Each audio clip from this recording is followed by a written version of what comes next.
Hello, hope you're doing fine. So, in the last video, we understood that body is working as an automaton, and a self-realized being is not even aware what actions he is doing. Hmm? Because even if there is awareness, that awareness is silent in nature. Hmm? Because when awareness interacts with the mind, uh, only then it has a voice. Mind is an instrument, right? So mind acts as a voice, mm, for the one who cannot speak, mm, because his language is silence. Mm. Soul doesn't speak, no? So Maharshi says, body doesn't speak I. Body doesn't say I.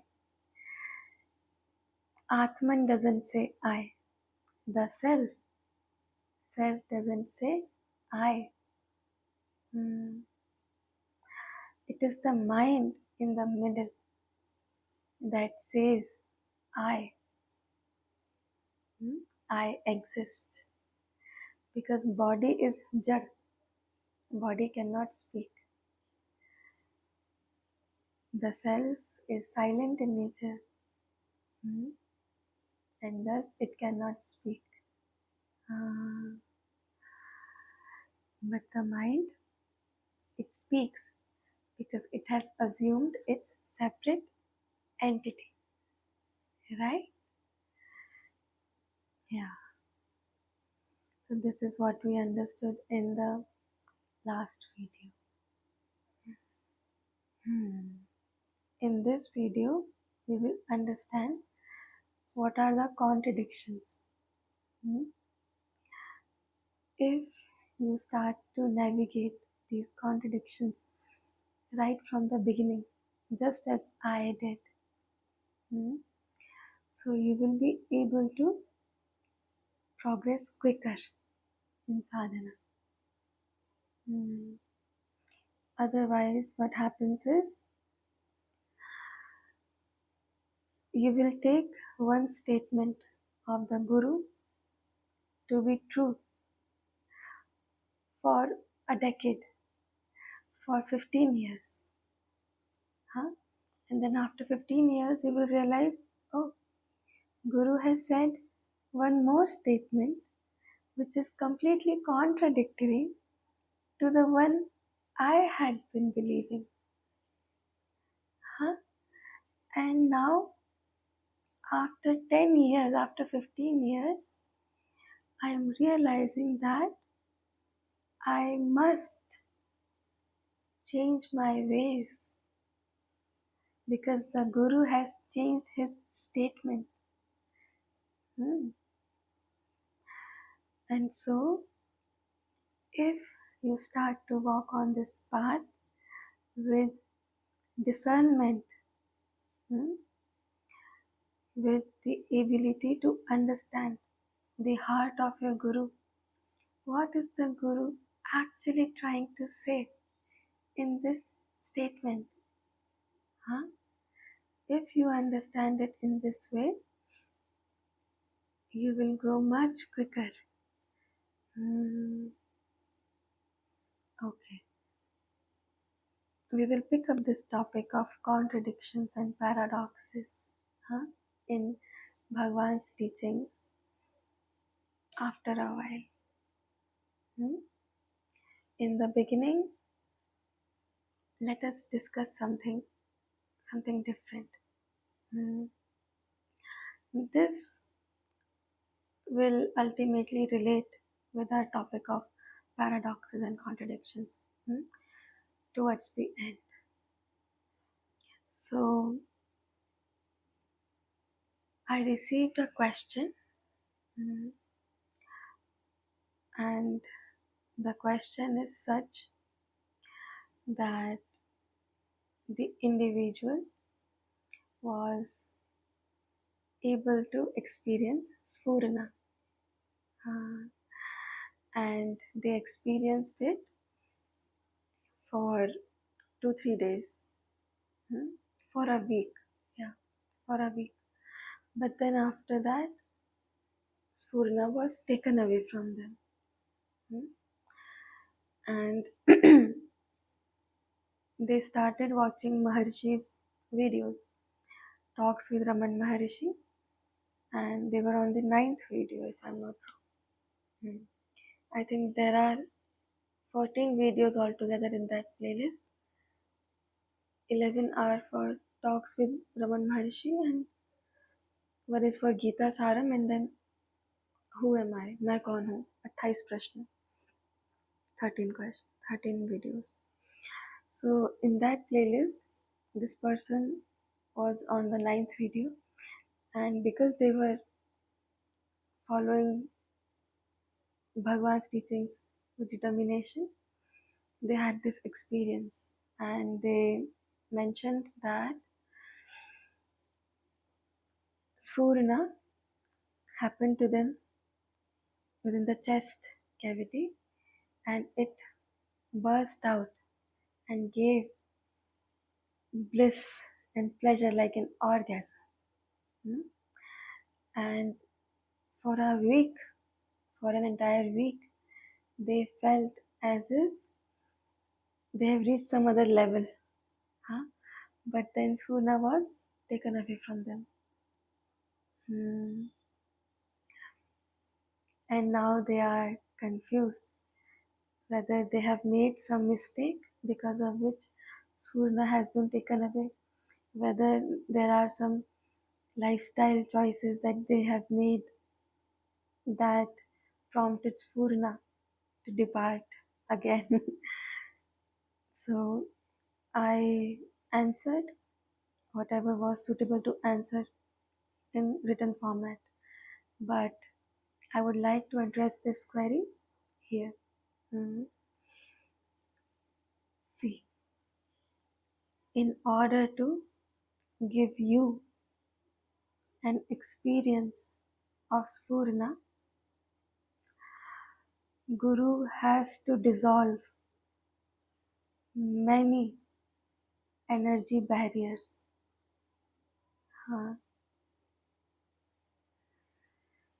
You have no idea how much force Guru has put into a single experience so that you can understand what Sphurana is. Hmm. So leave this question out of your mind whether I have done something wrong, if I have made a mistake. No. Hmm? Do not think this way. You have a lot of blockages, all of us do, and those blockages are being removed. Hmm. Sphurana is still there. Hmm. Sphurana is still there. But why is it not appearing now? Because there are blockages. Hmm. Now, in order for you to experience Sphurana, you require energy. Hmm. So, it is up to Sphurana which blockage it is trying to remove. Huh. So, what I experienced till last year, hmm, December, was that Sphurana was contacting all chakras one by one, sometimes simultaneously. Hmm. and I could feel buzzing in all chakras. Hmm. And I knew that Brahman is meditating on my behalf. Hmm. Because when you go into meditation, what is happening is your blockages are removing by the power of dhyana, hmm, by the power of your concentration. Hmm. So now, so that you do not have to meditate, Sfurna is meditating on your behalf. Hmm. Sfurna can target any blockage. Uh, Let us say it targeted your sacral chakra, Swadhisthana. Hmm. What will happen is when it is removing a blockage, hmm, you will feel enhanced activity. Huh? So you might feel a decrease or increase in your sexual desire. That is happening because of Sfurna. Sfurna is infusing energy into the chakra, hmm, and clearing out all the impurities. Hmm. So those impurities will come out in your behavior, and then it will be thrown away, thrown out of your system. Hmm. That's how you become pure. Hmm. If Sfurna has targeted third eye chakra, hmm, what will happen is, first of all, there will be intense buzzing for quite some time. Hmm. I experienced it for more than 9 to 10 months. Hmm. You might you might experience this buzzing for an even longer time, hmm, for years maybe. So what will happen is you will experience confusion, chaos, huh? Because whatever impurity is in the energy pool, a chakra is a pool of energy. Hmm? Whatever impurity is there, it will be first unlocked. Huh? So you will experience it. Hmm. It's like a splinter being removed from your finger. Hmm? So when it is being removed, you will feel the pain. You will feel something coming out of your tip of the finger. Huh? Similarly, you will experience confusion, chaos, agitation. Hmm? After a while, when the blockages are removed, hmm, what will happen is you will experience calmness. Hmm? This is how sadhana is, excuse me, this is the effect of sadhana on the chakras. Hmm. So, whatever you are experiencing, huh, even if you are not pursuing any form of sadhana, even if you are not spiritual, hmm, still Atman is working in order to bring you towards itself. Huh? Who are you? You are the mind. You identify yourself with the mind. Ah. So even if you are not pursuing sadhana, you are still a sadhak. You just don't know it. You are following karma yoga. Hmm? What are you doing? You go to work, you earn money, you take care of at least 2 3 people. If not 2 3 people, you take care of your own self. Hmm? This is karma yoga. Everyone is following some sort of sadhana. Everyone is a sadhaka. Mm. So the Guru has to dissolve many barriers. Mm. You know, information, knowledge is available to us, and still we are not available to knowledge, huh? Because there are blockages. Mm. Not every frequency is accessible to everyone. Mm. For example, in the videos that I am uploading, if you can recall the videos that I uploaded in the month of March, they have a different energy. The videos I uploaded in the month of April, they carry different energy. And the videos I'm uploading now, they are completely different. And it is not only because of the content, it is because of the energy barrier that has been erected. Mm. So I am not trying to erect these boundaries, but every time a barrier has been created, I know that there is a barrier. Mm. So when you come in contact with a guru like Bhagwan, what happens is you understand these things, energy dynamics. Mm. So there are different kinds of barriers, mm, which I won't be able to disclose in detail, but still I can discuss about a very small barrier. Mm. In the starting videos, because my mind is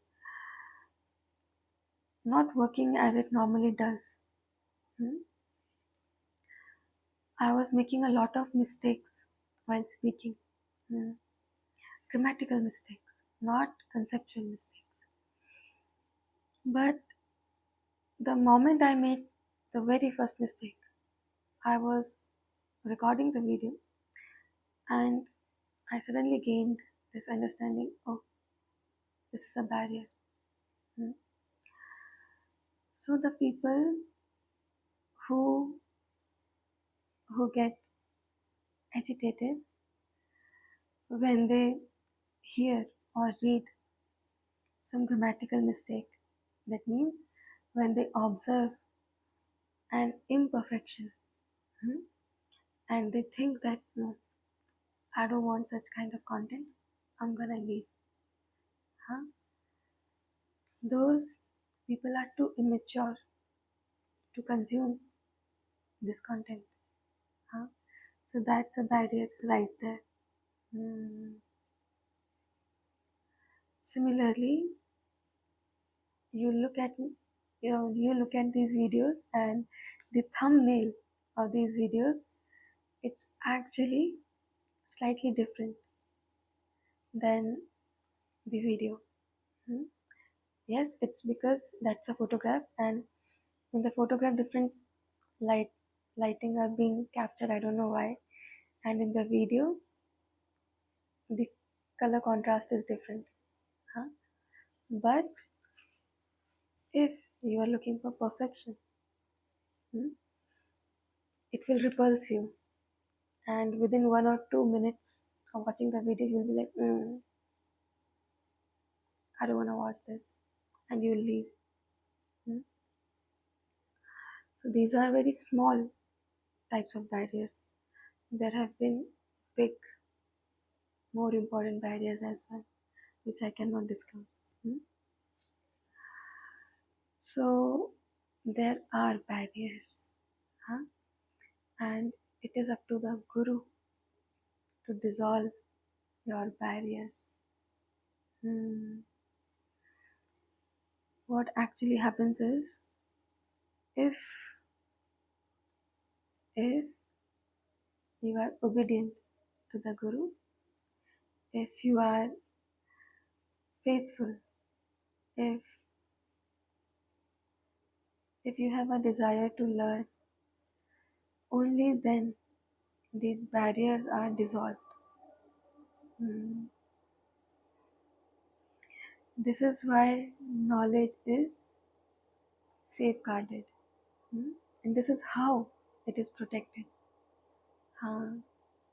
Not all knowledge is made available to everyone. Hmm.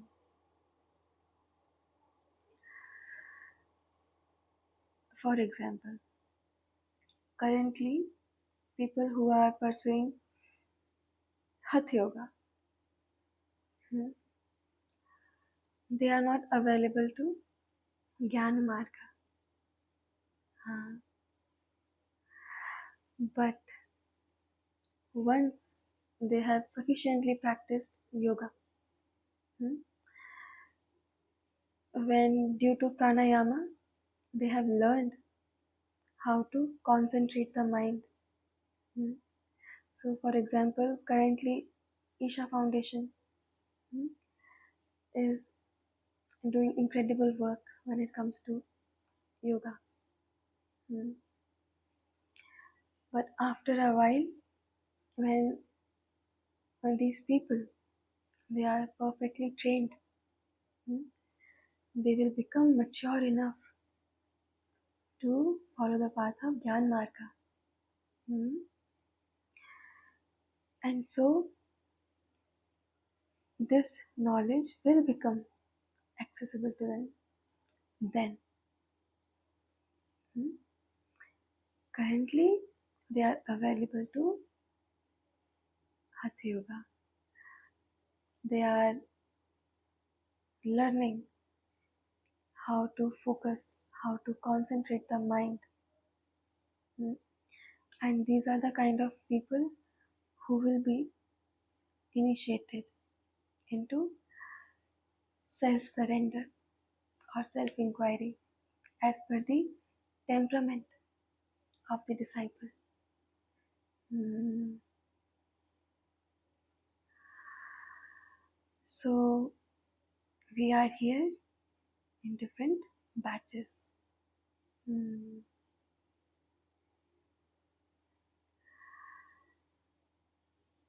Now you understand that whatever you are experiencing, hmm, this purana you experienced, which has now disappeared, it is not to dishearten you. hmm, It is to give you an opportunity to develop even to develop a stronger faith hmm, on the Guru. Hmm. Guru works in mysterious ways. Hmm. While we were talking about the first illusion, I wasn't drifting into Nididhyasana as frequently as it is happening now hmm, while I'm recording the video. Because when I'm talking about the world, the surroundings, hmm, mind is taking up the form of these objects. So it is going further away from the bliss and peace, from the stability, stillness of Brahman. Hmm. But now that we have started to talk about the final illusion, the moment I say deep sleep, mind takes up the form of deep sleep. Hmm? And it becomes difficult for me to keep my eyes open. Hmm. So, this is what happens when your mind is strong. Hmm. It has gained the power of concentration. Hmm. This concentration itself is the power of manifestation. Hmm. So, Due to sadhana, mind is gaining strength now. The moment mind said deep sleep, I started drifting into nididhyasana. Hmm? The moment mind said consciousness, Brahman, hmm? Mind starts to capture the essence of consciousness and Brahman. Hmm. So I hope your question is now answered, and whatever questions you have later on, you can always send it to me. I'll share the mail address in the description box. Hmm? Now we will read Ribhu Gita. Huh? Okay.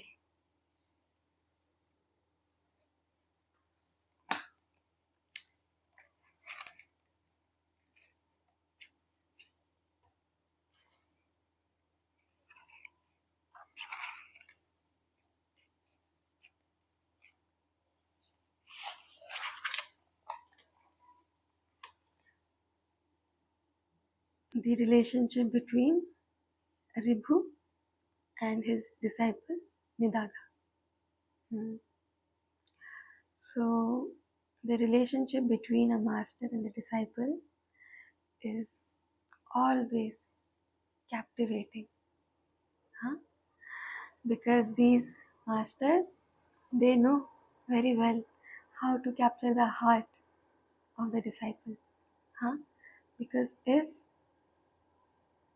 the disciple hasn't been captured properly, hmm, he will feel abandoned, he will feel orphaned, hmm, and he wouldn't become available to wisdom. Hmm. So, in order to allow wisdom to seep into you, what is required is your faith in the Guru. Hmm? That the Guru is always there. Because disciple always worries, as I used to worry, that Bhagavan is teaching me now. What if Bhagavan someday left me? And I spent months trying to live a life that would impress Bhagavan, huh? So that he doesn't leave me. Hmm? Later on, I realized, where can the Guru go? Guru will always love the disciple. Guru has to be with the disciple, always. Hmm. But that doesn't mean that you start to take your Guru for granted. Mm-mm. Have faith in the Guru and know that whatever efforts you are making, hmm, they will bear fruits when the time is right. So, Ribhu said that I'm going away from ashram for a few years, hmm, and I will be back, and then we will continue our learning process. So, Ribhu went away. Hmm. When he came back after 15 years, he had turned old with grey hair, grey beard, and a fragile body. Hmm. And he saw Nidhaga standing at the street. Hmm. And Nidhaga was busy in watching the procession of the king. Hmm. So Ribhu came in and asked that, Holy Sir, what is going on? Why are you standing here? Nidhaga said, I am busy in observing the procession of the king. Just as the king passes through, I'll be back to my ashram. Hmm. So Ribhu says, Holy Sir, which among all these is the king? So Nidhaga says, the one sitting on the horse, sitting above the horse, is the king. So now Ribhu says, Sir, what is above and what is below? I am not able to understand. And Nidhaga says, this old man, has he got no work to do? Why is he bothering me? So what he does is, he forcefully bends Ribhu, hmm, and climbs on his back, uh, and says, now do you see? I am above and you are below. Hmm. So Ribhu replies,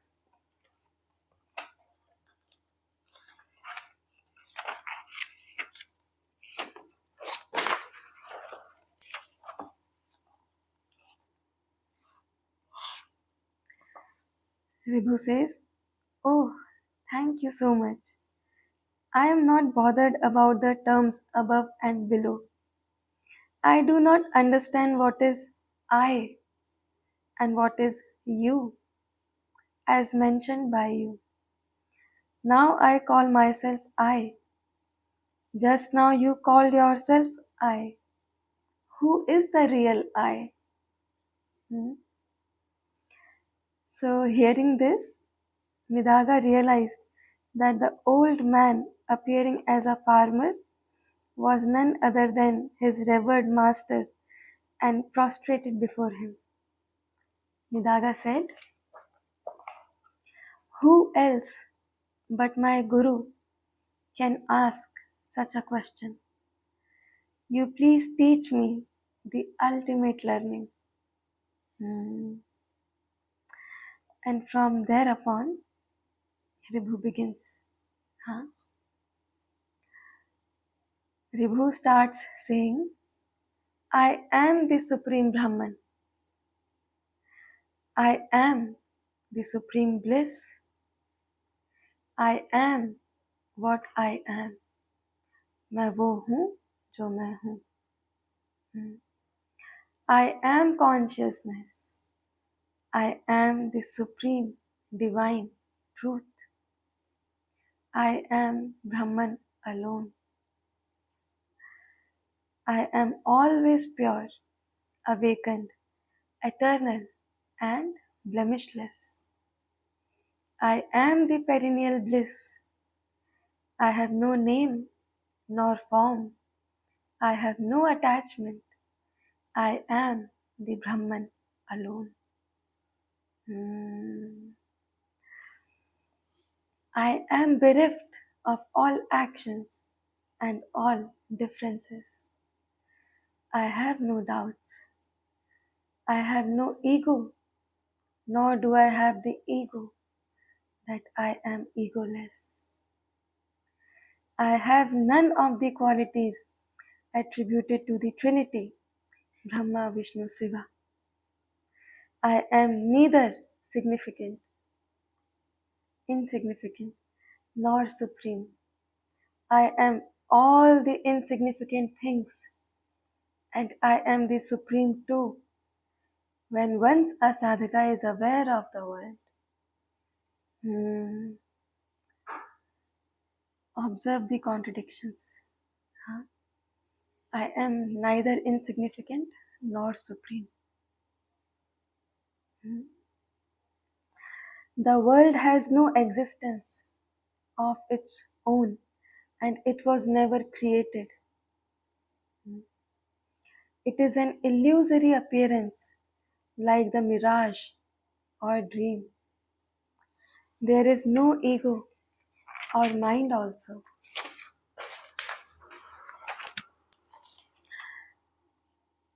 There is no Maya which deludes you.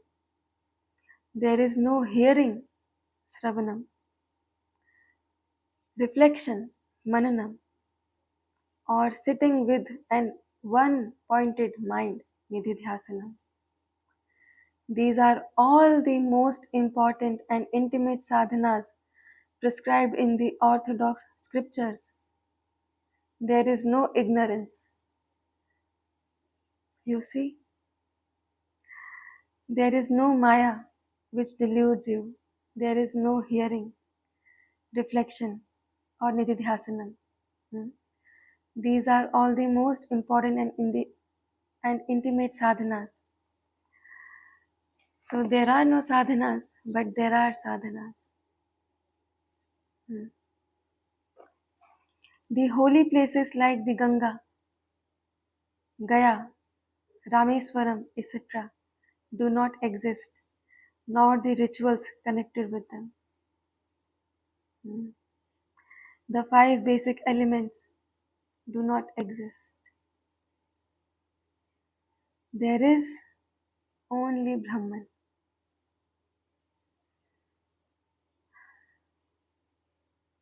We should remember that Ribhu Gita is meant for advanced and mature souls. For other people, all the things negated by Ribhu Gita do exist in a relative way, Vyavharik Satyam, and all those rituals and sadhanas enumerated in the orthodox scriptures also do exist. Hmm.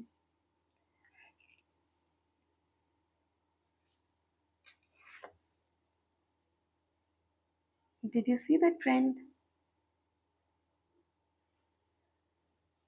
Similarly, Maharshi as well has negated most of his teachings. Hmm. Just a second. So, when you read Viveka Chudamani by Sankara, hmm, you will see that he has made three Mahavakyas, three statements. The world is illusion. Brahman alone is real. The world is Brahman. Hmm.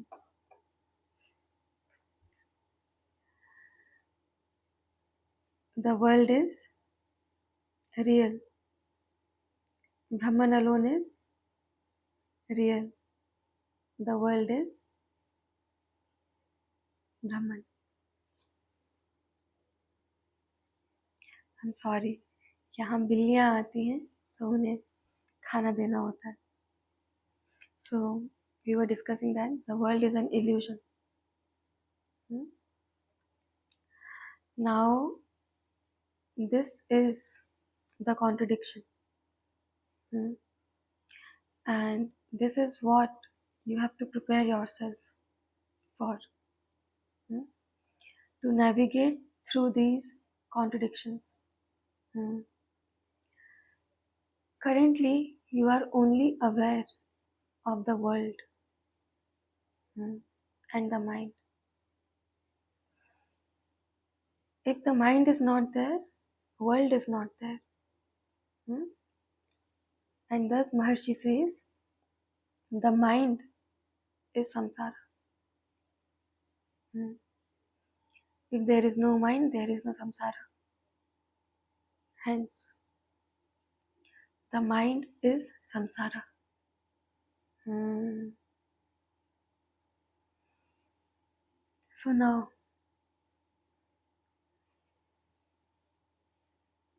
for these contradictions, hmm, you must be very observant, hmm, and keep your own self in a high regard. Hmm. First, you should have the faith that you will become self-realized.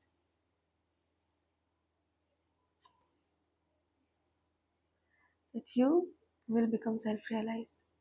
Hmm. If you can thus eliminate insecurities, it will become easier for you to navigate through these contradictions. that are placed as a barrier by the Guru. Mm. Only the disciple who has surrendered will be able to reach the heart of the Guru huh, by passing through all these barriers. Mm. For example, at one place Maharshi has said that self-realization is no one's birthright. You must make efforts. Hmm? Those who are successful in terms of self-realization, they owe their success to perseverance, hmm? Their determination. Hmm. But at the same time, Maharshi has said, ego subsides only when it sees the higher power. Hmm. Now, there are people who were action oriented, and they read all of Maharishi's teachings. But the statement that self realization is no one's birthright, you must make efforts. By efforts, Bhagwan means you must pursue sadhana. So, those who were action oriented, they became attracted to this statement. Mm. Those who were already advanced, who were already into non doing, they realized that how can I make any effort, and no matter how many efforts I make, am I powerful enough to strong arm the higher power into making itself known to the ego? Am I so powerful that I can strong arm the higher power? If I am that powerful, why can I not become self realized in this instant? Huh? Why do I have to pursue sadhana? This torture. Why do I have to undergo this torture? Those who are advanced and those who have actually reached the heart of the Guru. What is this Sfurna? Sfurna is the Hridayam. Huh? It is the heart of the Guru. Those who realized that no matter how much efforts I make, it is the Guru who will make himself appear. I cannot do anything. Nothing is in my hands. I am not the doer. So those who were advanced, they read all of Maharshi's teachings, and this one teaching caught their attention because their temperament was such. They were already surrendered. Life had already humbled them, and they knew that nothing is in my hands. Those are the people who naturally dropped all sadhana thereby debunking the myth of sadhana.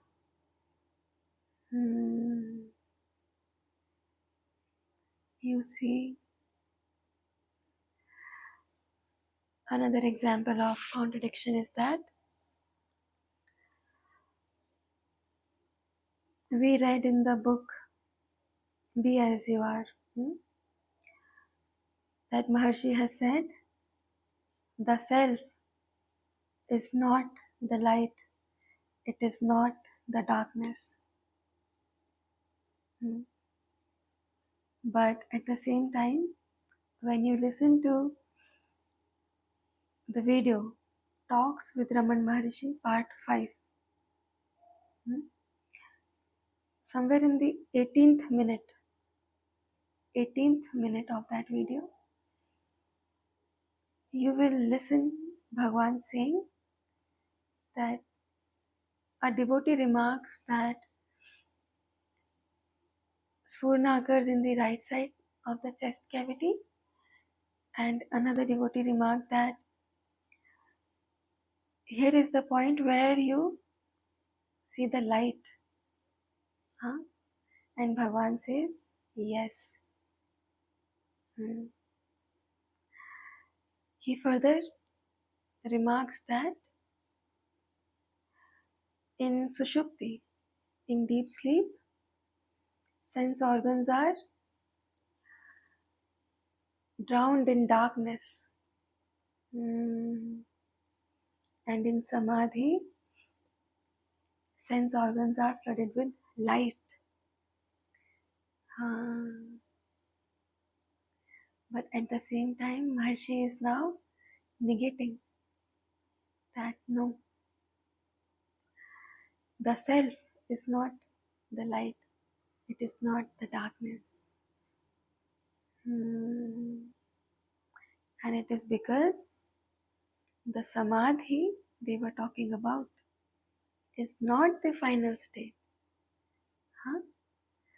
Maharshi is talking about the final state, Gunatit Avastha.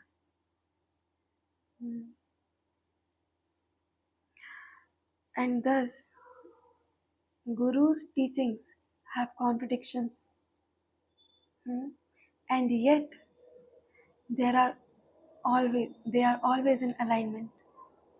There are contradictions, but there are no contradictions at the same time. It all depends upon your spiritual maturity. When I see Bhagwan's teachings, it is impossible for me to find any contradiction because I found all contradictions in the beginning stages. And I navigated through all of them because logic was contradicting with faith. And ultimately faith won, leaving behind logic.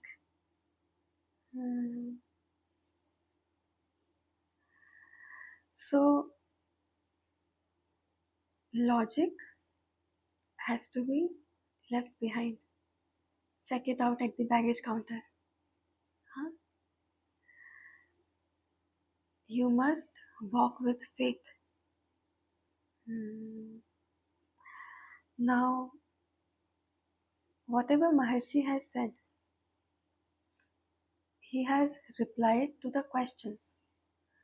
His replies are based upon the temperament of the disciple, of the questioner. If the questioner is of the logical mind and Maharshi thinks there is potential of bringing him towards faith, so Maharshi will answer accordingly. But the one who is drowning in logic will not understand this statement made by Bhagwan. So these are the energy barriers, and these barriers are dissolved by Guru himself.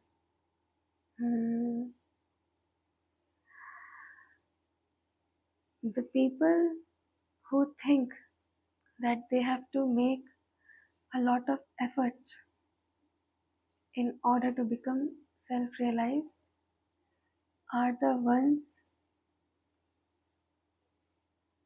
who are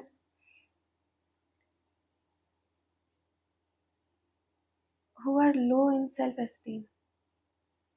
Hmm.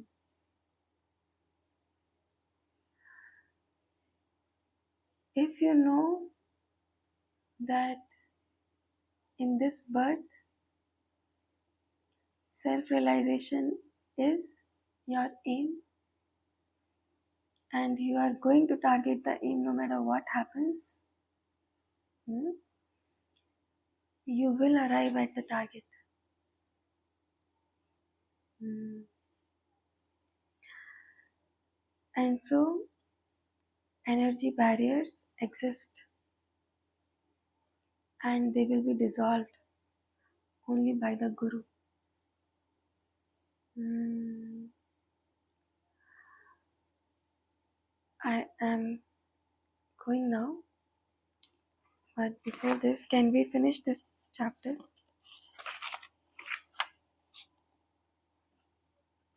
No.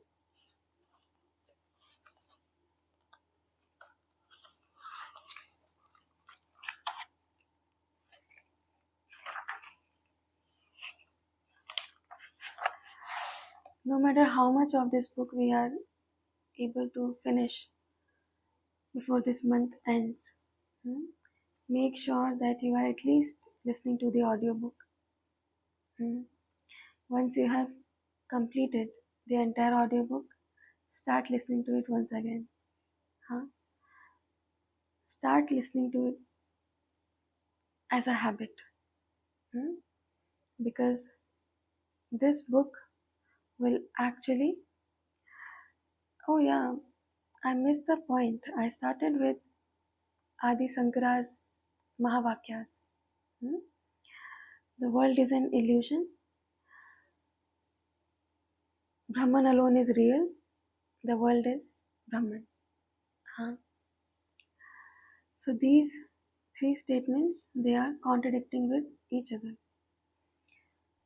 So a sadhaka starts with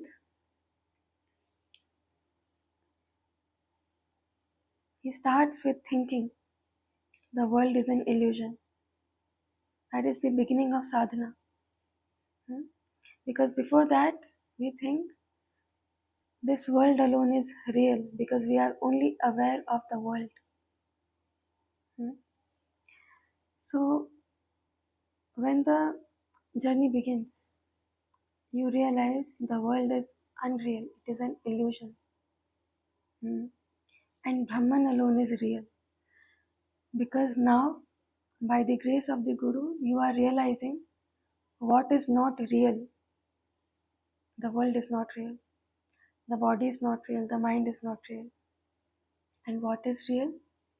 Brahman alone is real. But at the end of the journey, you realize that this entire world is Brahman. Huh? So these are the states of, I think, in the same video, in the fifth video of Talks with Raman Maharshi, you will also find where Bhagwan talks about Ashuddh Sattva, the states Ashuddh Sattva, Mishrit Sattva, and Shuddha Sattva. Hmm? What happens in these states is in the Ashuddh Sattva, the disciple is not aware of the truth. Hmm? In the Mishrit Sattva state, truth reveals itself sometimes, and the most of the times it remains hidden. Hmm? It is happening because your rajas and tamas have been suppressed by the Guru. Hmm? For example, now that I have been experiencing Sfurna for the past 2 years now, if I'm not wrong. Hmm? Naturally, Rajas and Tamas are being heavily suppressed. Hmm. And so, Shuddha Sattva, hmm, it allows me to drift into the higher states of consciousness. Hmm. So the vasanas, they are not rising because they have been suppressed. Huh? So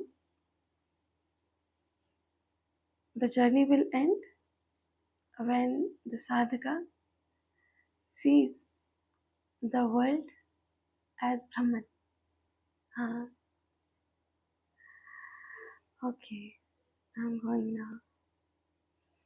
I hope there weren't too many distractions in this video, and I understand that these videos are a little bit different. Hmm. It may be that you are not able to understand, huh? Or maybe you are not as interested as you were in the previous few videos. Hmm. But it's fine. Whenever you regain your interest, you can come back and watch the videos again. Hmm. Alright, take care.